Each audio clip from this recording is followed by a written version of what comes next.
அறநிழுக்கா தல்லவை நீக்கி மரநிழுக்கா மானமுடையதரசு. ஒரு நல்லாட்சி என்பது அறநெறியில் இருந்து விலகாமல் தவறுகளை அகற்றி நீதியையும் கண்ணியத்தையும் நிலைநிறுத்துவதாக இருக்க வேண்டும் என்பதையே திருவள்ளுவர் இக்குறளில் வலியுறுத்துகிறார். அதன் அடிப்படையிலேயே இன்று இலங்கையின் நீதித்துறையை சுற்றி எழுந்துள்ள விவாதத்தையும் அணுக வேண்டியுள்ளது. இலங்கையின் நீதித்துறையில் தற்போது முக்கியமான விவாதமாக உருவெடுத்துள்ள விடயம் நீதிபதிகளின் ஓய்வு பெறும் வயதை 2 ஆண்டுகள் அதிகரிப்பது தொடர்பான ஆலோசனை அல்லது முன்மொழிவு ஆகும். இது இதுவரை இறுதி செய்யப்பட்ட அரசாங்க தீர்மானமல்ல.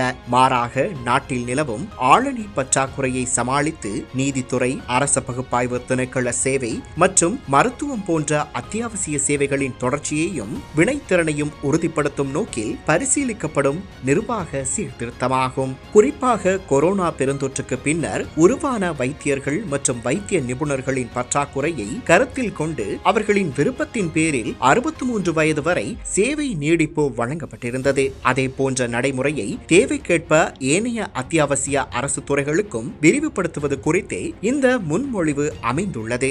எனவே இதனை ஒரு தனி நபருக்கான சலுகையாக சித்தரிப்பது உண்மையை திரிப்பதாகும். தற்போதைய பிரதம நீதியரசர் பிரீத்தி பத்மன் சூரசேன தலைமையிலான நிர்வாகத்தின் கீழ் நீதித்துறை குறிப்பிடத்தக்க செயற்திறன் மாற்றத்தை நோக்கி நகர்ந்து வருகிறது. உயர் நீதிமன்ற அமர்வுகள் வாரத்திற்கு 4 நாட்களாக அதிகரிக்கப்பட்டுள்ளதோடு கீழ் நீதிமன்றங்களும் வாரத்தில் 5 நாட்கள் முழுமையாக இயங்க வேண்டும் என்ற வழிகாட்டுதல்கள் நடைமுறைப்படுத்தப்பட்டுள்ளன.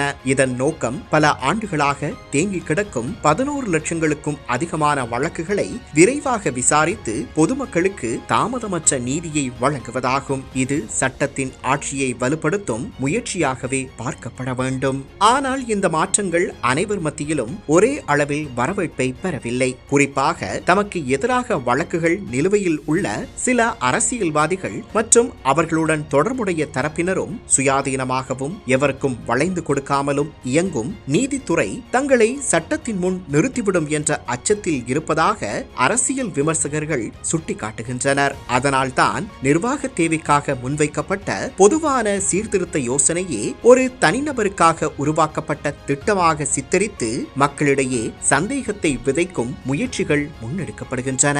இந்த சூழலில் இன்று நீதித்துறையின் சுதந்திரம் குறித்து உரத்த குரலில் பேசும் பேராசிரியர் ஜிஎல் பீரிஸ் தலைமையிலான எதிர்க்கட்சி தரப்பினரின் நிலைப்பாடு அரசியல் வரலாற்றின் முரண்பாடுகளை நினைவூட்டுகிறது. 2013ஆம் ஆண்டு அப்போதைய பிரதம நீதியரசர் ஷிராணி பண்டாரநாயக்க விமல் வீரவன்ச உள்ளடக்கப்பட்ட நாடாளுமன்ற தெரிவுக்குழு செயல்முறையின் பின்னர் பதவியில் இருந்து நீக்கப்பட்ட போது ஜிஎல் பீரிஸ் அந்த அரசாங்கத்தின் முக்கிய அமைச்சர்களில் ஒருவராக இருந்தார். நீதித்துறையின் சுயாதீனத்தன்மை கடுமையான கேள்விக்குள்ளான அந்த சம்பவத்தின் போது அமைதியாக இருந்தவர்கள் இன்று நீதித்துறை சுதந்திரத்தின் காவலர்களாக தங்களை முன்னிறுத்துவது பலருக்கு ஏற்றுக்கொள்ள முடியாத முரண்பாடாக தோன்றுகிறது. அது மட்டுமல்லாமல் அன்றைய அரசியல் சூழலில் பதவியில் இருந்த பிரதம நீதியரசரை நீக்கி தமக்கு நெருக்கமானோரை அந்த பதவிக்கு நியமித்த அரசியல் கலாசாரமும் அதே ஆட்சியிலேயே உருவானது. இன்று அரசியலமைப்பு திருத்தங்களுக்கு நீண்டகால கலந்துரையாடல் அவசியம் என வலியுறுத்தும் அதே தரப்பினர் 18வது அரசியலமைப்பு திருத்தத்தை போதிய பொது விவாதமின்றி மிக குறுகிய காலத்திற்குள் நிறைவேற்றிய வரலாறும் மக்களின் நினைவிலிருந்து அழியவில்லை. எனவே நீதிபதிகள், பகுப்பாய்வு திணைக்கள சேவை உத்தியோகத்தர்களின் ஓய்வு பெறும் வயது அதிகரிப்பு தொடர்பான இந்த முன்மொழிவை அதன் உண்மையான நிர்வாக நோக்கத்தின் அடிப்படையில் மதிப்பிட வேண்டும். அது ஒரு குறிப்பிட்ட நபருக்கான ஏற்பாடா அல்லது நீதித்துறையின் செயல்திறனை மேம்படுத்தும் ஒரு பொது கொள்கையா என்பதையே விவாதிக்க வேண்டும். அரசியல் லாபத்திற்காக உண்மைகளை திரித்து மக்களிடையே அச்சத்தையும் குழப்பத்தையும் ஏற்படுத்துவது ஜனநாயக உரையாடலுக்கு உதவாது. திருவள்ளுவர் கூறியபடி அறநெறியை நிலைநிறுத்தும் ஆட்சியே நிலைத்திருக்கும். அதுபோலவே நீதித்துறையின் சுயாதீனமும் அதன் செயல்திறனும் அரசியல் வசதிகளின் அடிப்படையில் அல்ல, நாட்டின் நீண்டகால நலனின் அடிப்படையிலேயே பாதுகாக்கப்பட வேண்டும். அதுவே சட்டத்தின் ஆட்சியையும் ஜனநாயகத்தின் மீதான மக்களின் நம்பிக்கையையும் உறுதிப்படுத்தும். சிதைந்த தாயகத்தை மீள கட்டியெழுப்புவோம்.